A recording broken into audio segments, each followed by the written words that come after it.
Hello, everyone. Thank you first, Plamen, for inviting me, kindly inviting me for this wonderful opportunity. And thank you everyone for coming to see my talk, hear my talk. And the title of my talk today is Why Are People in Individualistic Cultures More Proactive in Interpersonal Relationships Than in Collectivistic Cultures? The Role of Relational Mobility. And yeah, I sincerely ask you to, if you have a chance or time, please write down your questions in the chat box so that I can, my listening is not so great, so yeah, so that I can understand your questions very correctly. Thank you. Okay, let me first introduce myself briefly. I am a social and cross-cultural psychologist. I'm a marginal man between the two fields, and I'm interested in how the characteristics of society and people's psychological processes are interrelated. And my past and current research topics include cultural differences in group processes, such as how do Westerners' group behaviors differ from East Asians, and cultural differences in emotional recognition, that is whether people focus on the eyes or mouth when trying to tell other people's emotions, and relational mobility, and that is today's topic. And where I am now, as have been introduced, I'm in Japan now, the edge of the world. And also I'm in the edge of Japan, an island called Hokkaido. And what do you think Hokkaido looks like? So maybe your image of Japan could be like this, very authentic and old and authentic. Or you might have this image of super modern and surreal. But in reality, this is Hokkaido. This is Hokkaido is like a frontier in Japan with big and beautiful nature. And this is the Hokkaido University campus, which is unusually big and wild among the universities in Japan. Okay, so let me go into the main section by proposing this culture interpersonal behavior paradox. So here is a question I want to get started with. I want you to think about an answer. Is the following statement true or false? People in collectivistic and interdependent cultures, such as East Asia, are more proactive in interpersonal behaviors and psychological tendencies than those in individualistic and independent cultures, such as North America and Western Europe. What do you think? Is this true or false? The answer is false. Research accumulating evidence shows that Westerners actually show greater proactive interpersonal behaviors and psychological tendencies than East Asians, such as in intimacy toward friends, helping friends, seeking help, self-disclosure, love and passion, general trust, and prosocial behaviors. So in both close relationships and with strangers, East Asians show less proactive psychological tendencies than Westerners. On the other hand, East Asians have been found to show more inhibited sociality, such as more caution and distrust towards friends and in-group members, less voluntary cooperation, and less trust to others in general. Isn't this puzzling? Because isn't individualism supposed to foster selfishness, weaken sociality, and isolation. Whereas collectivism is supposed to foster proactive attitudes and behaviors towards others and groups. It is hard to explain these logically using contemporary cultural psychological theories. But I propose in this talk a socio-ecological or adaptationist perspective explains these anomalies. So what is a socio-ecological perspective? It aims to uncover the mutual influence between human behavioral psychological processes and social environment that we humans collectively create. It sees the patterns of social behavior as adaptive strategies or tactics, and psychological tendencies as adaptive tools in the given social environment. So scholars think about, in the given social environment, what are the goals? What are the challenges? How do individuals overcome the issues and socially flourish? This perspective has high theoretical compatibility with other social and biological sciences, such as evolutionary psychology, economics, and behavioral ecology. And the socio-ecological concept that I specifically focus on in this talk is relational mobility. It is defined as the degree to which, how much freedom and opportunity a society affords individuals to choose and dispose of interpersonal relationships based on personal preference. Please note that it is a societal factor, not a personal factor. So it is wrong to say this person is relationally mobile, but it's correct to say this town is relationally mobile. Excuse me. And it is also, please note that this refers to the amount of opportunities, not the actual movement. So it is a degree to which people can move when they want to, but they don't have to. They are not obligated or obliged to move between groups or interpersonal relationships. So let me explain the features of societies characterized as low relational mobility first. It is the social system. Low mobility, relational mobility societies is a social system or institution to reduce social uncertainty and sustain cooperation by stabilizing interpersonal relationships and enclosing group boundary. This is typically found in East Asia, West Africa, rural towns, and traditional societies. In this kind of societies, interpersonal relationships and networks are fixed and formed based on circumstance rather than people's active choice. There are fewer opportunities to find new relationships or select only the one you like. So what is what should people do in this kind of society? What is the adaptive task for people, for individuals in this kind of society? That is to not to make trouble or harm relationships. It is because relationships are long-lasting and hard to replace, even if you don't like them. Social exclusion is fatal. If you're kicked out from the current relationship or groups, there's nowhere else to go. Therefore, you need to stay there. So you have to be very careful not to be kicked out. So the actual tactics that people tend to take in this kind of society are and do not offend others, high rejection sensitivity, and high shame proneness.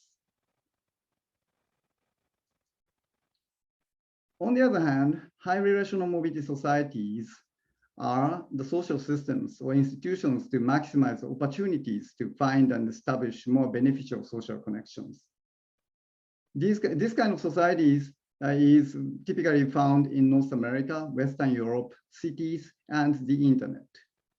There are greater freedom for people to select and dispose of interpersonal relationships and groups based on preferences. Relationships are chosen by active choice and mutual contract. But at the same time, relationships are not guaranteed. So what are the adaptive tasks in high relational mobility societies? That is to acquire and retain desirable relationships. It is because relationships are competitive and group memberships are very competitive, scarce and competitive in high relational mobility societies. Because people try to associate selectively with others they value, who are wealthy, healthy, smart, fun, helpful, trustworthy, or many publications and budget. Isn't true. And if you are not, what's really important here is if you are not attractive or worthy enough, your partner may leave you or be stolen by someone else. This aspect has been largely overlooked in cross-cultural psychology. And let me show you a piece of evidence. This graph shows the proportion of Japanese and Canadian college students who have ever experienced mate poaching. Please note that this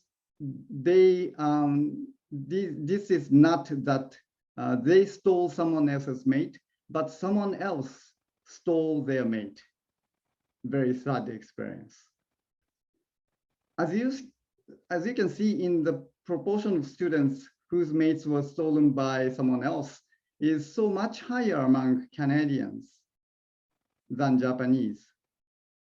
Therefore, they need some tactics to attract mates and retain their relationships. Okay, then, so what can we do to acquire and retain desirable relationships in the competitive relational market? Here are two strategies. First, you can display your value or usefulness and attract many others. And second, you can show your commitment and loyalty to a particular person and give assurance that you will not betray them.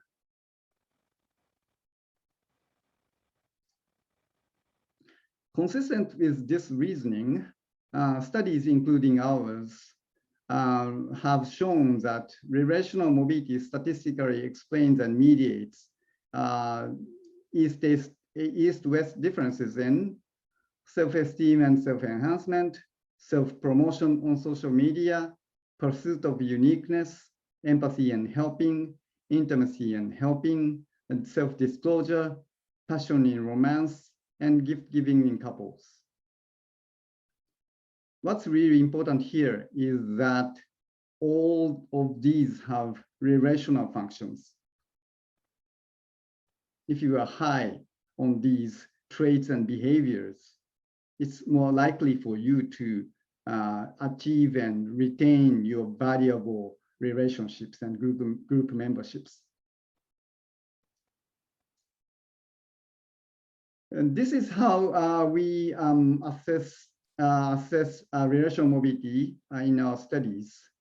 We use a 12-item scale to ask the perception of relational mobility in participants' immediate social environment or local social ecology. And sample item score, people in my immediate society have many chances to get to know other people, and they are able to choose according to their own preferences, the people whom they interact with in their daily life, and so on. And as I show in the, can you see the red mark? Okay, great. Yeah, we can. This is thank you. This is a model, and we usually use. This is a mediation model that we usually test in our studies. And we often show that the country differences, for instance, between Japan and US, differences in some proactive interpersonal behaviors is mediated by the perceived level of relational mobility. This is what we have done. But yeah, as you have, many of you have already noticed, there are limitations inherent in these studies. First, they are mostly two-country comparisons, so it is unclear whether the results are generalizable beyond the East-West dichotomy. And also there are the issues of correspondence and confound with other ecological level constructs and indices, both natural and social variables. And two, there are you can think of a confound of individual factors in relational mobility scale, because the scale is a subjective rating scale of one's immediate environment. Therefore, there's a need for ecological level data and analysis. And here is our answer, the World Relationships Survey. We recruited almost 70,000 participants from a total of 39 countries and regions across the globe, and with using Facebook advertisement. It's a bit unconventional participants recruiting method, I think. I'll explain it more in detail later. And these are the collaborators. I cordially thank the team of excellent scholars from across the globe who have made this ambitious project possible.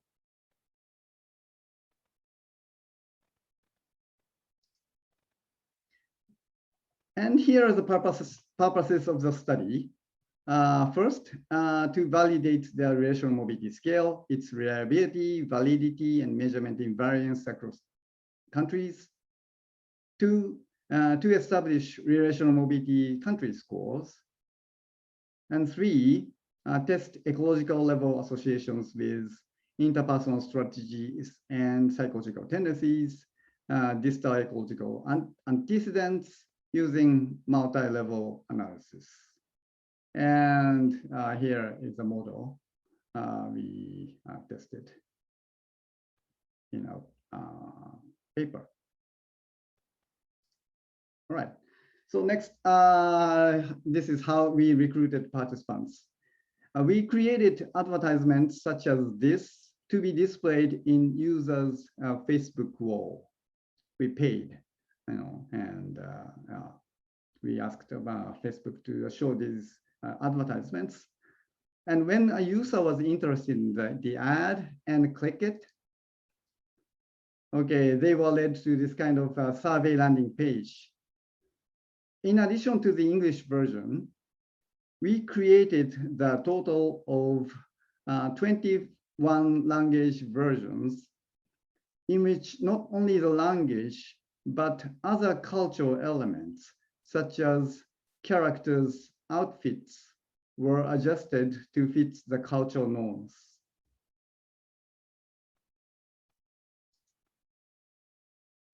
And here are the results.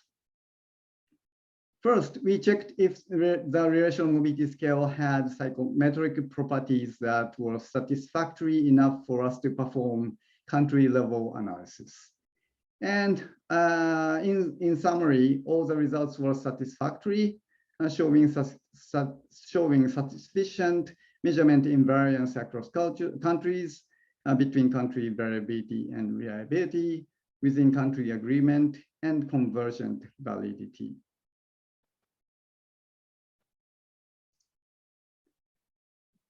Okay, and here is a distribution of relational mobility across the globe.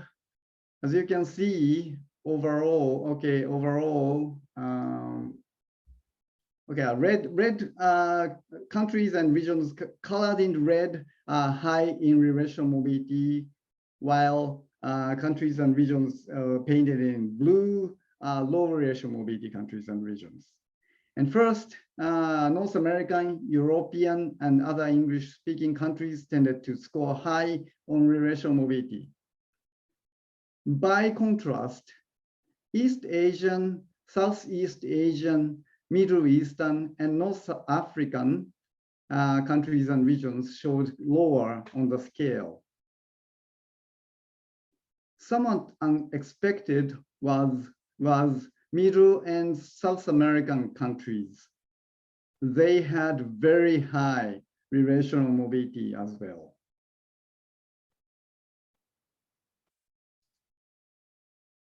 Okay, next, psychological and behavioral consequences of relational mobility. We examined whether how relational mobility country scores and the people's psychological tendencies and behavioral tendencies are interrelated at the country level.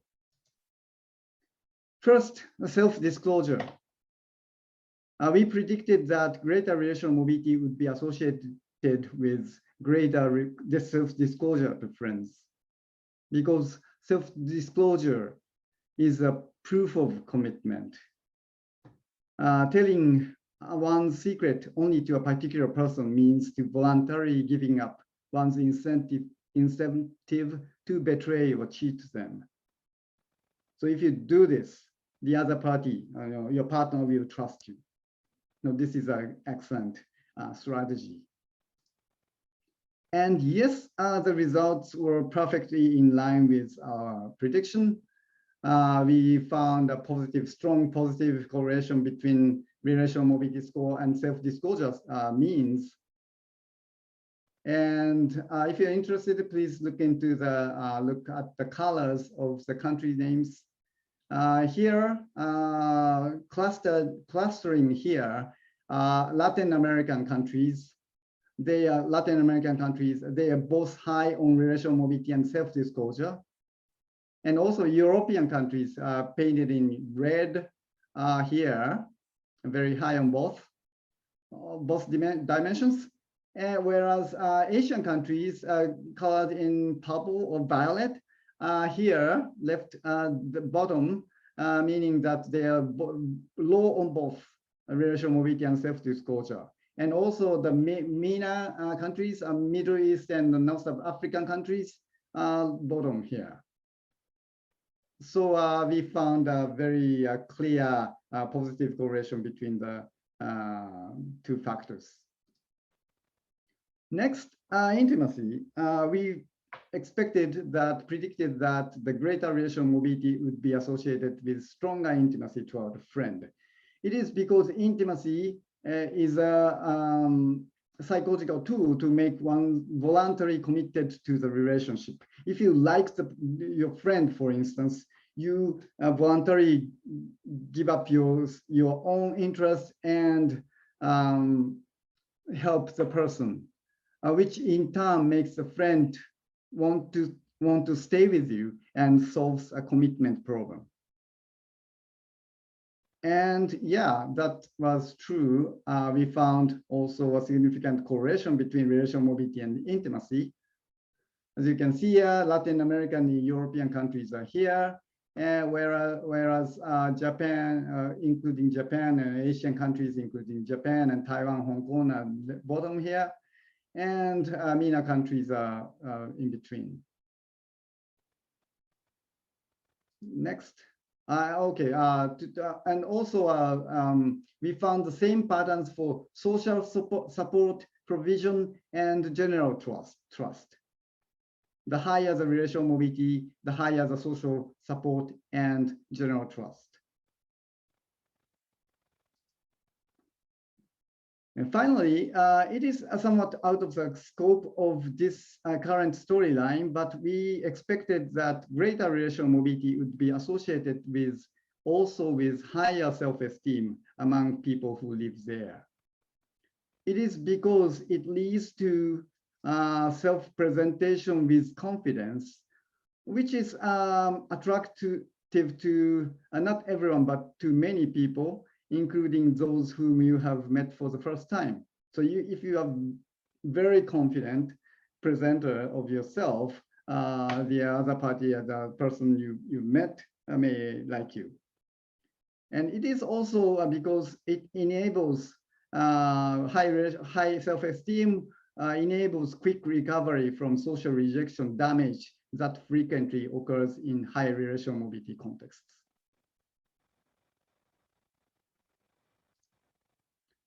And that's true. We found a strong positive correlation between relational mobility and self-esteem. And yeah, that's the thing. And please note that this is important. Self-esteem scores were not taken by us. We took the scores from other sources, another group's paper, but this self-esteem score was clearly related to the relational mobility country scores.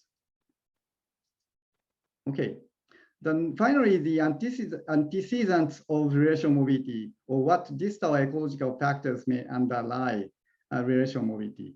Let me first briefly explain our predictions. The first ecological factor we focused on was environmental threat. Theorists have proposed that harsh climate leads to greater importance of intra-group cooperation, and pathogen prevalence leads to a greater need to enclose group boundary. Therefore, we expected that harsher environment would be associated with lower relational mobility. So we created a composite variable of environmental harshness and examined the relationship. And we found, as predicted, the higher the threat, the lower the relational mobility. The lower the threat, the higher the relational mobility. So we found a clear negative association between environmental ecological threat and relational mobility. Next, subsistence styles. Scholars have argued that, we predicted that farming, especially paddy rice, will lead to low relational mobility because it requires intensive cooperation and coordination within a community. And also, we predicted that herding will be associated with higher relational mobility because herders move and relationships are less stable. And yeah, that was true when we created the composite variable between rice versus herding. We found that more herding was associated with higher relational mobility of the country, whereas more rice fields was associated with a lower relational mobility, just as predicted.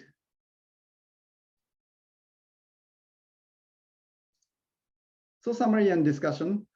Using multi-ecological data from 39 countries and regions, we found that relational mobility scale is great psychometrically, and relational mobility country scores are provided. And we found we identified consequences of high relational mobility that were self-disclosure, intimacy, self-esteem, social support, and general trust. They all can be considered as adaptive and behavioral tactics, but adaptive behavioral tactics and psychological tools to achieve and retain desirable relationships. And we also identified some antecedents of low relational mobility that were historical ecological threat and subsistence style. And here are the latest developments in our lab and in other labs. First, we found that relational mobility is associated with cultural thinking. No, this is not my group's. Excuse me. Another group's finding was relational mobility is associated with cultural thinking styles, that is analytic versus holistic thinkings. And second, we found that we didn't find no systematic differences in relational mobility across Brazilian states. And University of Michigan group has found that high country level relational mobility was associated with the quicker spread of COVID-19 virus. And we found that people in low relational mobility societies are embarrassed about and even conceal their in-group contribution. And also, we also found that perception of relational mobility before than during COVID-19 pandemic explains cultural differences in self-esteem better. More to come, so please look forward to it. In conclusions, there have been misconceptions of previous series. That is, collectivism cultivates proactive and voluntary interpersonal behaviors. This is wrong. Collectivism rather is a societal level system and institutions to bind individuals' behaviors and to sustain group safety and productivity. And on the other hand, individualism is also wrong to say individualism promotes social detachment. It is rather the system where individuals voluntarily create social connections and groups to pursue their personal goals based on a choice. Each social system requires individuals to use different sets of behavioral strategies and ecological tendencies to psychological tendencies to achieve relational goals. And two, socio-ecological perspective and cross-ecological analysis are useful to explain cross-cultural and other cross-cultural, cross-situational variations from a parsimonious theory. It is useful also to understand how human psychology and social environments are interrelated. And finally, if you want to know more about Relational Mobility Project, please visit relationalmobility.org. There we provide overview and FAQs of the Relational Mobility Project. And also you can enjoy poking and prodding and exploring the 39 country data. You can freely download the data, and also you can, there are interactive graphs there, and you can enjoy poking them. Okay, that's all. Thank you very much.